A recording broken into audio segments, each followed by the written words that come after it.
Welcome to Saturday versus Sunday. I'm John Barban. With me is Geoff Dover, and let's talk football. Yep, we're doing our state of affairs at Texas now. It's a great state of Texas. A lot of football to talk about. Known for its high school recruiting, but has multiple college teams, multiple professional teams to talk about. If you're a football fan in the state of Texas, you got a lot of options. Yep. All right. So I guess we'll start with the America's team, the Cowboys. And there's a lot to talk about with this team, and there's a lot of turnover here. So we've got a bit of a theme here with continuity of head coach and QB across pro and college, and that's a big deal, given that QB is the most important position, and understanding the system you're in, getting comfortable in the system you're in, like understanding your coach from the QB standpoint, like that really matters. Yeah, it makes a difference. Like, and then that's if you're breaking in a new QB, especially in college, like the what jumps to mind is the Texas game. Like they're at Ohio State with a QB that doesn't have a lot of experience. Now he's very talented, Manning, but that's going to play. That game would feel really different if it was at the end of the season compared to the beginning of the season.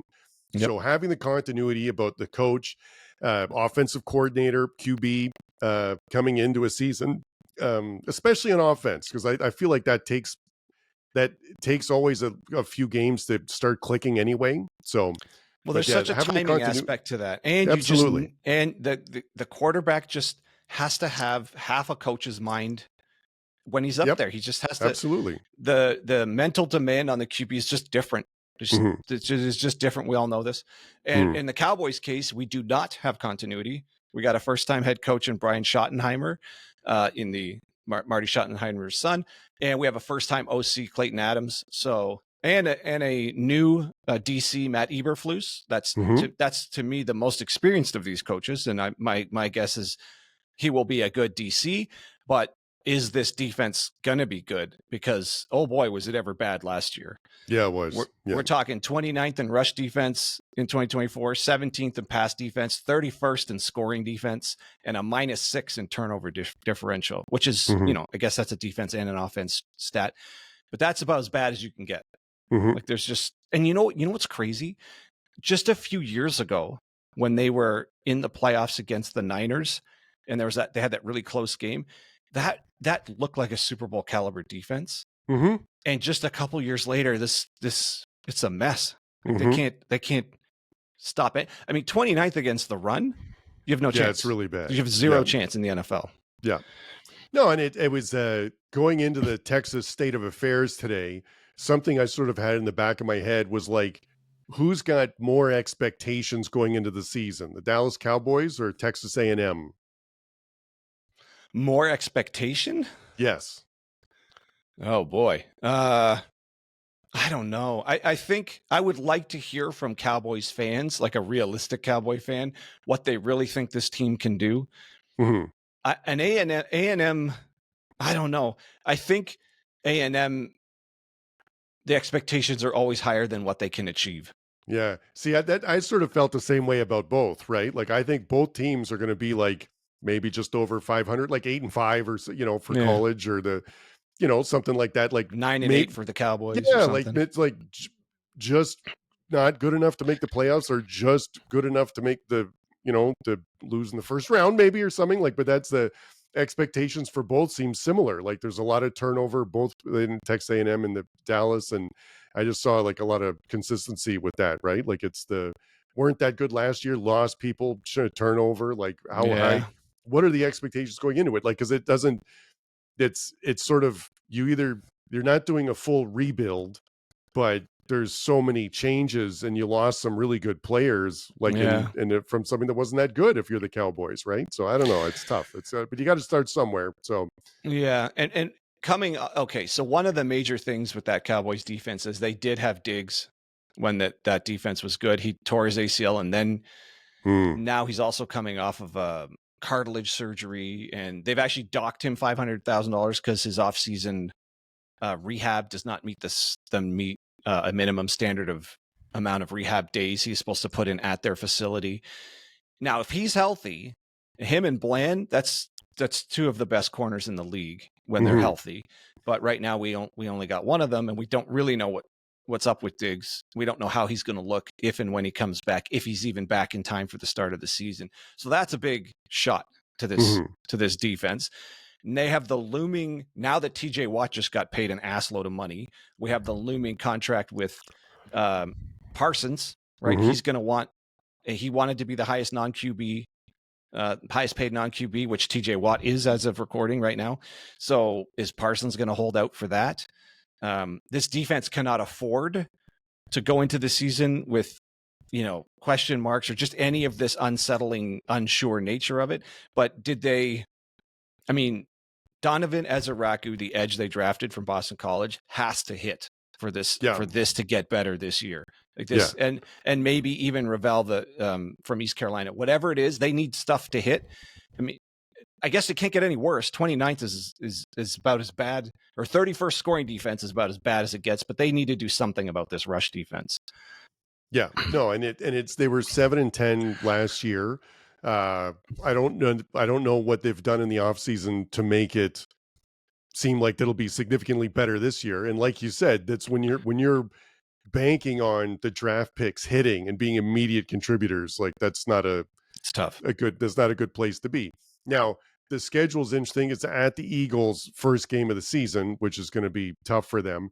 But then they get the Giants and the Bears, which, possibly could win that one. And then it's the Packers and then the Jets. So like it's not a little bit. It's a mixed bag at the beginning. It is. It's a real mixed bag at the beginning, and hopefully it just gives you some time to get some stuff organized.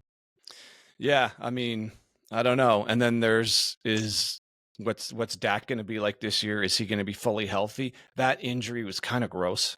Yep. Where his hamstring tore like way up at the top. That's anyone who's had a nagging hamstring injury, that could be touch and go for years. Obviously, they get the best rehab in the world, but hamstrings are finicky, right? Mm-hmm. Oh yeah. So it's a question mark. I leave this the bottom line so far with the Cowboys is a complete question mark. Who's the starting running back? Yep. How do you go into a season not knowing these sort of things, right? Yeah. They're going to have an interesting preseason, right? Because there's a lot of stuff that needs to be sorted out there. A lot of new people at new positions. They lost a lot on the offensive line too. I think that was that's something that was another thing. Like you said, when it wasn't that long ago that the Dallas Cowboys could be counted on for a good offensive line and a good defensive line, which really covers a lot of mistakes or a lot of problems. For a decade or so, you could say they were in the top 3 in offensive line, and now they got 3 question marks there. Now they drafted really high. They drafted Tyler Booker. That was their number 1 pick. So we'll see if this works. But again, we're talking about counting on multiple draft picks to hit to make this better than it was. So I don't know. I don't expect much out of them. I wouldn't be surprised if they don't make the playoffs again. Yeah, no, neither would I. Yeah. From a 7-10 team that I haven't seen what they've done to make significant improvements other than coaching staff, which is, I don't know if the last coaching staff was terrible, but I don't know how much of a difference that's going to make with this personnel. Once Prescott went down, it was over. There was no chance, right? So, all right. So in terms of state of affairs, I'm really struck by in the state of Texas how the Texas Longhorns are favored to really win, the SEC and the national championship right now when you're coming in with basically a new QB. So that's rare. Now, Arch Manning is an outstanding talent, and there's, that's the reason. He's also favored to win the Heisman, which is crazy. It's very rare to have a non-returning person favored. And part of it is the schedule. So they have a really tough game, first one out of the gate at Ohio State, which will be really tough. But then after that, and the SEC schedule especially is nice. So they don't get Bama or LSU, which would be, big games. They've got Oklahoma at home, and Texas A&M. And so, it's not bad. So the part of that is the schedule, why I think they're so favored. But interesting that it's just that it's a lot of high expectations for the Longhorns this year. In contrast to A&M and Dallas, where we don't really expect much out of either of them. Yeah, a lot of turnover, a lot of potential, but you don't. But that could go either way. So they're in the reload phase. Like all the guys they lost to the NFL, they're just reloading with 4 and 5 star talent behind it. I mean, we could name them the all, Longhorns now or yeah, they're Longhorns. Yeah, Just talking about the Longhorns. Yeah. The funny thing is about Arch, when they mentioned to him in the media days that he's the favorite, he's like, "Oh, that's crazy. I've only started 2 games." So he has the right attitude about it, or at least he said the right thing at media days about it. Like that is crazy. That just shouldn't be the thing. Right. I don't mind when QBs are a little egotistical, like when they're like, "Yep, I think I'm the best one," or whatever. Like, 'cause I think you sort of have to have that for that position. So like humble is I would say rare really for that position. But yeah, it's just they've whatever they've lost, they've replaced well. Yeah. And it's just the expectations. It's like when Alabama was really good. They're reloading, right? Yeah. Not like rebuilding. I mean, I think they could be entering that kind of Georgia, Alabama, Ohio State phase here where it's just reload. Like this doesn't feel like all of the other, since Mac Brown, when they were a powerhouse, consistent powerhouse, they've just gone through coach after coach and just none of it ever worked. And it never made sense because they have everything there. This team should be dominant basically every year, but it seems to finally be happening with Sark. And he's it's 2 years in a row in the playoffs. He's, right on the doorstep. It's all there. It's all there. So it's and even though they've lost a number of people like in the draft and things like that, there's the key part are the returning people, right? So when you're returning 1,000-yard rusher, or when you have the 5-star linebacker who's supposed to be outstanding, like that's why they're supposed to be that good. Like between that and the schedule, like everything points to them being really good. Yep. So the expectations are sky high. I think it's a deep run into the playoffs. Anything other than that is a disappointment this year. Absolutely. Well, speaking of the expectations, we'll go to the shirt you're wearing. Who do you think has higher expectations this year? The Texas Longhorns or the Houston Texans? I think it's for me. I think the Texans can go all the way to the AFC Championship game this year. Really? And I don't think that's a stretch at all. So your expectations then were almost the same for those two teams. I think it's the same. It's the same. I mean, Texas, you could say a national championship appearance, or is anything less than that is a disappointment. But for the Texans, I would put it all the way to the AFC Championship game. So 2 years in a row, they get to the wild card round and they blow somebody out in the wild card round. And it didn't matter that this season didn't look great along the way. The Chargers just fell apart. I don't know if you want to say it was the Chargers more than the Texans, but I mean, the Texans just wiped them out in the second half of that game. I think that entire game turned on that one play where the ball snapped and it bounces off of Stroud, hits the ground, and he's on his 5-yard line. He picks it up, scrambles, and throws like a 20-yard completion to get the first down. And then the whole game changed on that one play.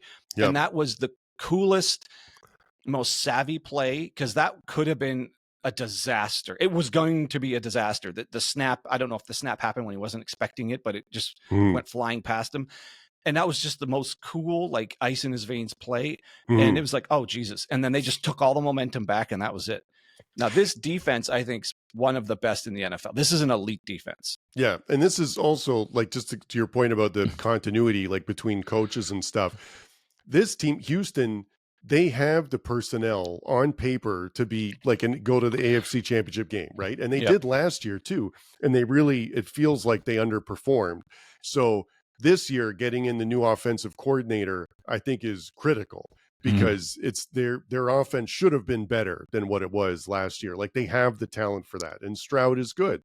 So like that hopefully that'll work better with that guy coming over from the Rams. So but you're right about the defense. The defense it's a championship caliber defense. Well, and they understand that that's where it needs to be, and they loaded up on offense. So they added Nick Chubb. So who knows what happens there if he's healthy and he could be the Nick Chubb we know. That's maybe the best running back room in the country. Then they added both Iowa State receivers, which I was huge on last year. You were Jaden Higgins and Jalen Noel. So I think they're awesome. They added a tackle, which they need after losing their one of their starting tackles. Tunsil. Yes, Tunsil. So, and then Woody Marks, the running back from USC, like this running back room. And it's not like Mixon's awesome. but now they have like serious depth at running back. So, I mean, they loaded up on offense, which they needed to. The defense is all there. If this offense can gel and that line can protect Stroud, it looks like this team has everything to go on a deep, deep run. Yeah, I still feel like one or two another offensive line piece would have been nice to add because that but other than that, everything else is there. And like you said, that I think the expectations should be sky high because this is a talented team. I feel just underperformed. And I feel like Houston's also, the Texans are like, this happens in the NFL where that once you have a good team, you don't make a long run in the playoffs the first time. Like you sort of need to get there and lose, I find. And then everyone's like, oh, okay, this is what it's like at the playoffs. And then they can go on a more of a run the next time. So well, they've done that twice now. That's right. That's what I'm saying. I think now this is the year. Like, I think they could put it together and they'll be more prepared this time. So. Right. Well, and then we got a couple of other college teams here. Well, 3 other college teams, 4, I don't know. The one that's making some headlines now that wouldn't have in the past is the Red Raiders. So they've got a billionaire. I love when the Red Raiders are good. Oh, this just makes it so exciting. After Mike Leach turned them into a thing, and now I just want that to be a thing again. Now Leach is a singular entity, but it was super fun. So it's obviously possible there. It's possible there if the right personnel. And billionaire booster Cody Campbell is trying to rewrite the storybook here. He used to play. He was a lineman. I didn't know that. Yeah, he's in the oil industry, and I listened to a good interview with him. He's pretty rational about this. He understands like money talks right now, and he doesn't wish it to be that way where you just buy players, but he's like, but that's what we're up against. Yeah, he's like, so to be competitive, the big teams just have more resources. I'm bringing resources to what would have been a lower resource team in a league that doesn't quite have as much resources, but we want to compete on the national stage, not just in the Big 12, but on the national stage. You got to pay and probably overpay to get people to go to Lubbock because it's kind of out of the way. It's not like landing in Austin and just like everything's right there. Yep. So, and he's doing it, and that's just what has to happen. So you could resent it and hate the idea of the money in the sports, but that's just where we're at. And he's stepping understanding up. That's where it's at. And he's even big on still sprinkling money around in the non-revenue sports. He thinks that really matters for those people's developments. In his personal story, he said his character developed more through football than anything else. And that's more responsible than anything else for how successful he is in the oil industry. So even the non-revenue sports, he's like, that's important to those people. Like that's going to really matter for the rest of their lives. So he thinks I like the fact that he's pushing for something somehow for it to not just turn into money for men's football, men's basketball, and then the football team. Boy, it's a billionaire that was in oil in Texas. Boy, that's interesting. I don't know. What are the chances of that? What are the chances, right? But you had, in part of your research too, you indicated that they brought in the number 2 rated overall transfer class. Like that's about the money. Like that's what you're saying. Like, because that's the only way you would, that's one of the main, like the most important way you would get someone to leave a place is be for more money. Like that's, and so, and like you said, and to go to Lubbock, right? As opposed to, like, you might take the same money and go to Bama or Clemson, but like you'd probably have to get more money to go to Lubbock, like for what, so, but listen, and the Big 12 are probably our favorite conference, probably our favorite games to watch, like and that anything can happen in that league. And so why not them, this year? Why not? Yeah. I mean, on paper, it looks like they're putting it all together here, and they have continuity at head coach and QB. Yep. So this Baron Morton's good. I think Joey McGuire's a good head coach. Like this can happen here. They should challenge for the Big 12 title. The only, I guess, argument against is, can this team gel fast enough with all of the new players? Yeah. So but I mean that's always the argument, right? Yeah, and that's the state of affairs in college football right now, is when you bring in all the like a huge overhaul in football, it needs, like, it cannot gel sometimes, and then it just never comes in, or if it does, it takes a bit of time. So but they've got because they're in the Big 12, because it's wide open, and because you're when you're not in something like the SEC or the Big 10, when the talent gap could be like so different, Like they could beat anyone in the Big 12, like Of right course. now. Yep. So, and moving on, staying in the Big 12, the Baylor Bears, they have had continuity at head coach and QB. And I think the QB Sawyer Robertson could maybe end up being the best in this conference this season. They ended last year on a 6-game conference winning streak and then lost to LSU in a bowl game. But Robertson had over 3,000 yards passing, 28 TDs, 8 picks, 4 rushing TDs. And if you just watch him, like he's got it. He's got whatever it is, like he's got it. So they were number 1 in yards per play in the Big 12 and number 2 in passing efficiency, number 2 overall Big 12 offense. So, and I think they're just going to roll with that straight into this year. So this is another one that Big 12 title game should be an expectation for this team. Yeah, of all the and I don't want to harp on it too much because we've talked about returning people or whatever, but like this is one of the best returning QBs like in the state of Texas. Yeah. You know what I mean? Yep. Because like he was very productive last year and they were explosive on offense. And so like that's great to have that coming back. Like it's over 3,000 yards, you know, you're getting a lot of touchdowns.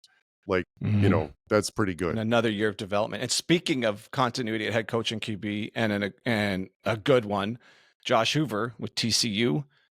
Yeah. 3,900 yards last year, 27 TDs, 11 picks, 4 rushing TDs. Now they lost their 2 best receivers, Savion Williams and Jack Beck, to the NFL, but they have others to replace. This is another team they're not that far removed from being in the national championship game. Yep. So this team's, however, the Big 12, you could say, reloads. They're reloading too. There's talent to replace those receivers, and they should be in the mix too. I think a Big 12 title game should be their expectation as well. Baylor has a really interesting schedule start too, because the first game of the season is against Auburn, which will be a really important game. I don't. It's probably an important non-conference game for both teams, I think, because that's because like Auburn is sort of rebuilding and they want to be better, and Baylor's wants to be better than they were last year. So and that's a game both teams like. Auburn won't be heavily favored, I don't think, in that one. So, and then their next game is at SMU, which is going to be a tough one.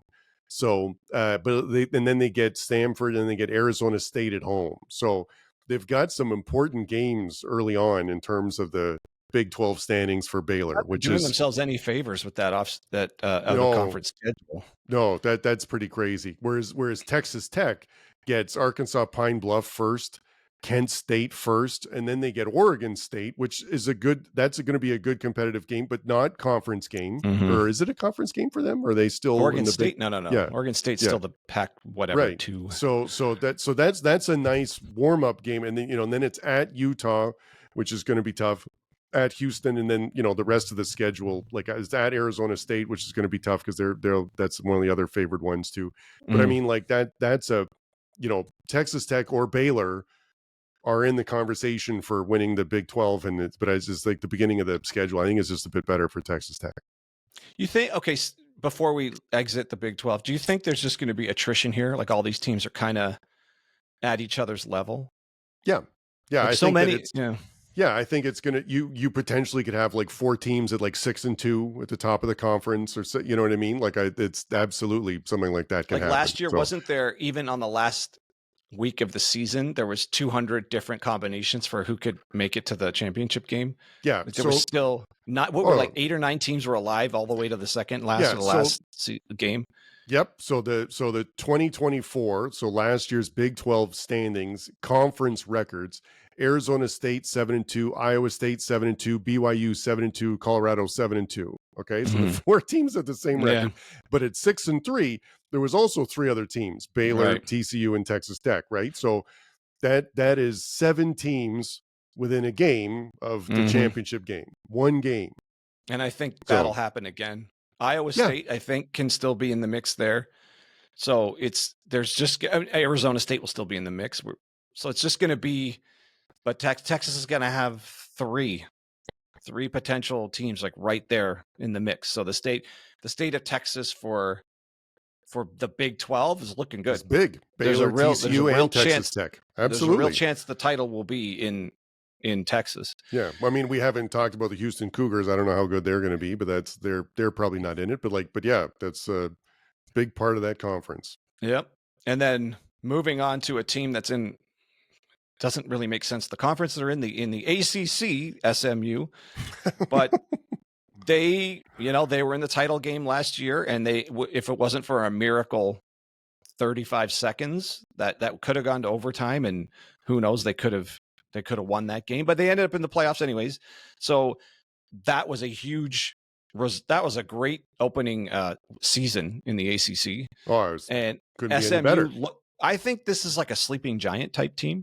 They have the facilities, they have the boosters, they have the money, they have kind of everything. They have the support, they have the fan base. This used to be, before the death penalty, this was a national number one caliber team. And I think it can get back there. They say like some places you can just win there. I think this is one of them where you can win. Okay, so on my marriages of coach and team, I love this one. Lashley should never leave SMU. This is a good fit. And continuity at head coach and QB. We've got Jennings coming back, and he was outstanding last year. And he does have to clean up the mistakes, but he's wildly talented. So if he can progress, I think he's one of the best QBs in the ACC, and it's not even a question. Like, he is one of the best in the ACC. Yeah, and I said that I just said that Baylor probably has the best returning quarterback in all of Texas. Some SMU fans would point that out, that Jennings was really good too. But like you said, I think some of the mistakes are something that they definitely have to clear up. But I mean, with a returning person who's so productive, cleaning up mistakes is something that's achievable, right? When you have a QB and you're like, you need to make better decisions or get like a stronger arm, like that's a tough ask, right? But being better protection of the ball, that's something that's achievable. Yep. So I think it's all there for them. I think they have a fair bit of returning production too. So, and I know they lost some key players, but the defense is going to be the tough part is for what they lost there. But it's like you said, it's not, I don't think in the ACC, I don't think they have to have, it's not like they need the defense they need in the SEC to compete. Like I think it'll be they had the best defense in the ACC last year. So yeah, I know, but they lost a lot. And I know, but even a somewhat of a drop off from that production still should keep them in the top third. So it's just whether or not the offense can hold serve the way they were last year. I mean, they did lose Brashard Smith, and he was a game changer. So so they do have some quite talented players they do have to replace, but I think they have the depth that they'll be right back there. I expect them to be challenging for a spot in the ACC title game. Like, is there anyone in the ACC that's just so obviously better than them? Not off the top of my head. I mean, Clemson. But Florida State should have a rebound. Not better than them, though. And Miami's got a question mark at QB. Now, Beck Syracuse. Same thing. There's a lot of turnover, there. So that's No, you're right. They should be in the next tier.